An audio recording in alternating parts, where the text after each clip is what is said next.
Мы приехали в Бахчисарай. Мечеть Долмабахче, Безм и Алем. Южнее дворца расположена мечеть с одноименным названием, спроектированная зодчим Карапетом Бельяном. Строительство было начато в 1853 году по инициативе матери султана Абдул-Меджида I, Безм и Алем. Поэтому постройка имеет название мечеть Безм и Алем. Но, к сожалению, она сама умерла раньше окончания строительства, которое пришлось завершить сыну. Мечеть Долмабахче выполнена в стиле барокко. Интерьер очень пышный и похож на зал дворца для торжеств и приемов.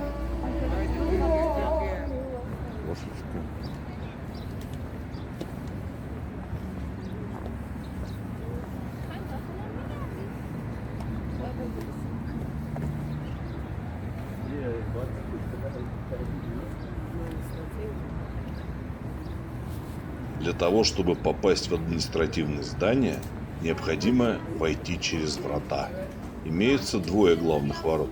Императорские или врата сокровищницы, через них ходят туристы, и казначейские. Вдоль побережья существует еще 5 врат Босфора для прибывающих по воде, а всего ворот 12. Для входа на территорию дворца предлагается пройти через металлоискатель. Там у нас отобрали селфи-палку, а затем к небольшому ларьку, в котором продаются билеты во дворец.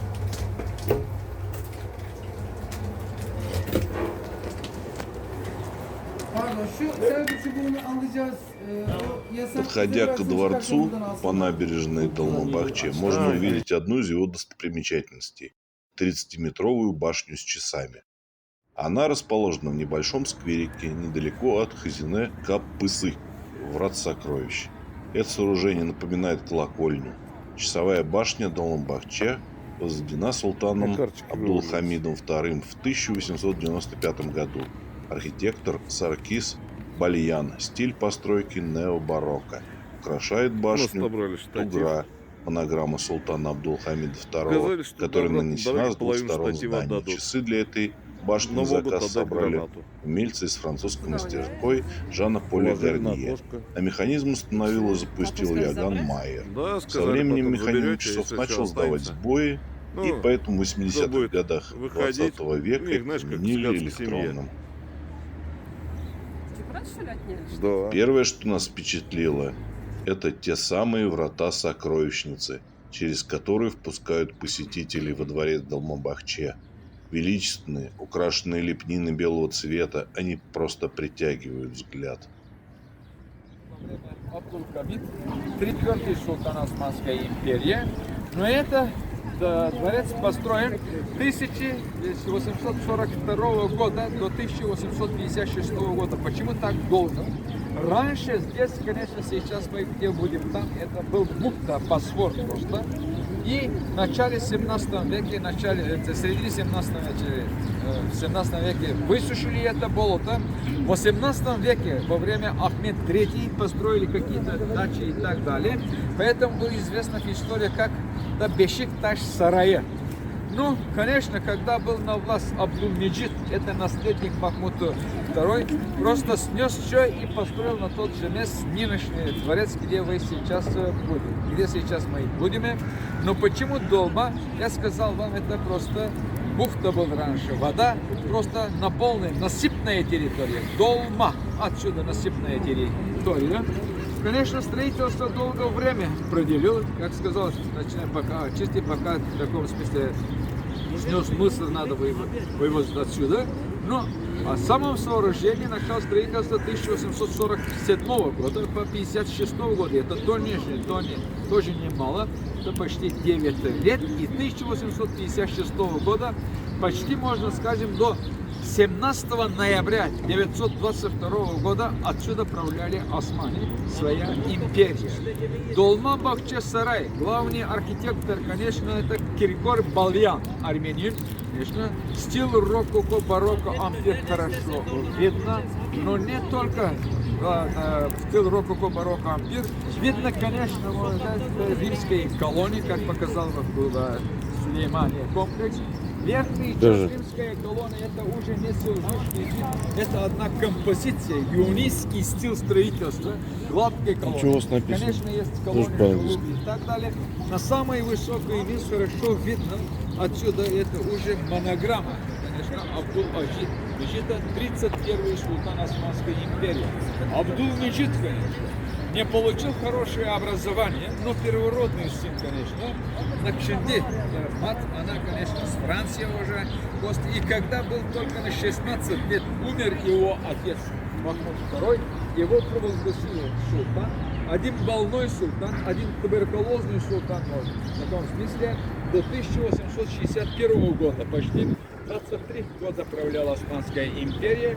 Больной султан каждый день, конечно, хорошо попивал и после себя оставил 40 наследников. 23 дочери и 17 парня. Потом, конечно, уже сказал, это братоубийство осталось в истории. Примерно родные братья, не родные, просто братья на Абдул-Меджида, они жили долго-долго.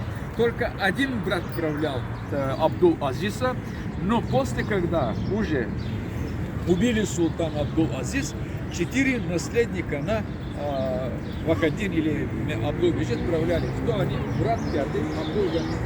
Кроме этого, Вахаддин, 4 наследника правляли Османской империей. Сейчас, уважаемые гости, конечно, там в аудиогайдах написано, сколько тонн золота тратили, какие художники были здесь, или жил ваш известный художник Айвазовский, уважаемые гости. Попозже ему сказали, уходи отсюда, потому что он был русский шпион, может быть, в курсе, может не в курсе. В конце концов, западные художники, как Челебовский, Усы и так далее, Заранов, они тоже приняли участие здесь. 285 номеров есть, 45 салонов есть. Да, и каждый мест, где мы будем, медленно двигаемся, не надо задерживаемся на одном месте. Я сказал вам, почти на 10, 15, 20 метров есть полиция. Полиция просто контроль, конечно, охрана надо. Скажем, и когда выходим в южные территории, это уже мест, конечно, султане, когда встречали правительственные делегации, когда по воды добрались до Долма-Бахче. Там, конечно, встречал наш первый президент свои высокопоставленные люди. В его время, как примерно английские уважаемые гости и так далее. Это уже отдельный вопрос. Для вашего сведения, конечно, в гаремной части не будем, у вас на программе нету, у вас дополнительная плата. Здесь, конечно, жил наш первый президент Ататюрк, здесь кончился и номер и так далее, он где жил, и кроме этого кабинет на год только один раз, это 10 ноября, это уже вход, конечно, бесплатно в таком смысле, потому что находится гаремная территория, бесплатно, люди спокойно могут сходить в дом, где жил, и кроме этого кабинет, приемный кабинет.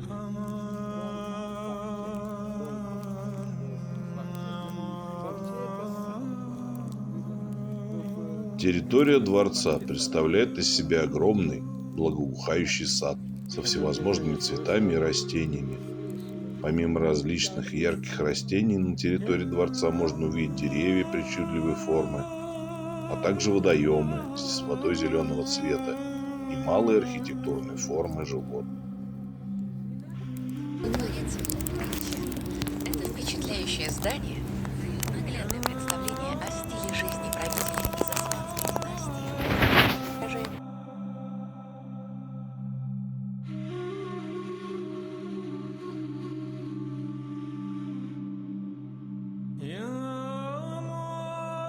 Лебединый фонтан дворца Долмабахче расположен в центре сада перед входом в Селямлык, парадную часть здания. Сооружение было построено в середине XIX века по распоряжению султана Абдуль-Меджида I. Фонтан, как и сам дворец, выполнен в стиле необарокко с некоторыми элементами османской архитектуры. Бассейн имеет форму цветка, между лепестками которого расположены красивые клумбы. В центре композиции возвышается впечатляющий мраморный постамент, щедро отделанный рельефными деталями.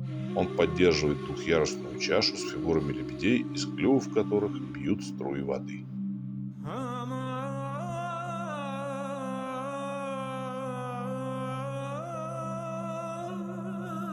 Дворец Долма-Бахче выглядящий по-европейски, неописуемо красивый как снаружи, так и внутри дворец. Он имеет очень удачное расположение на берегу Босфора, благодаря чему его фасад, растянувшийся на более 600 метров, хорошо виден с воды, проплывающих мимо пароходов с туристами. Площадь дворца составляет 45 тысяч метров квадратных. На ней размещено большое количество построек, которые огорожены одной общей стеной. Основу комплекса составляют официальная часть Селямлык, Что тебя гарем впечатлило больше всего и во дворце? церемониальный зал. О.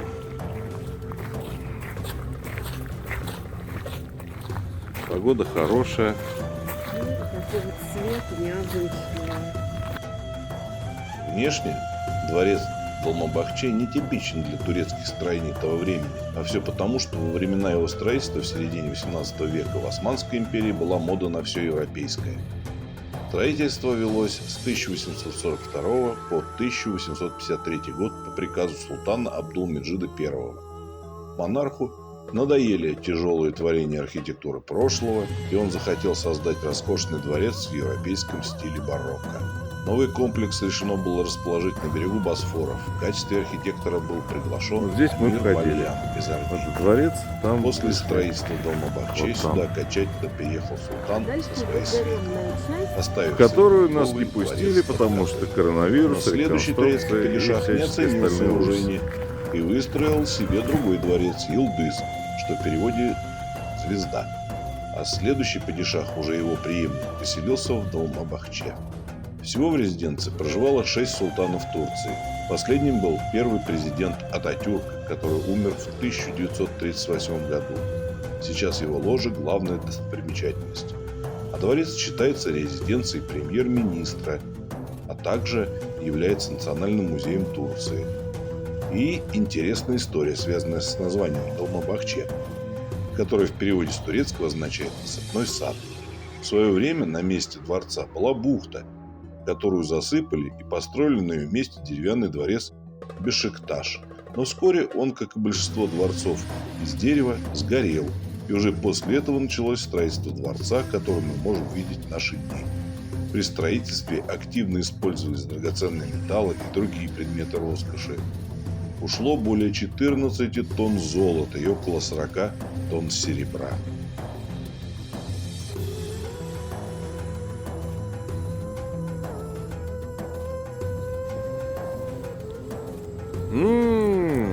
Настоящая лавровка.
Впереди у нас еще много интересных путешествий. Не болейте, не кашляйте. До новых встреч. Ставьте палец вверх и подписывайтесь на канал путешествий русского мужика.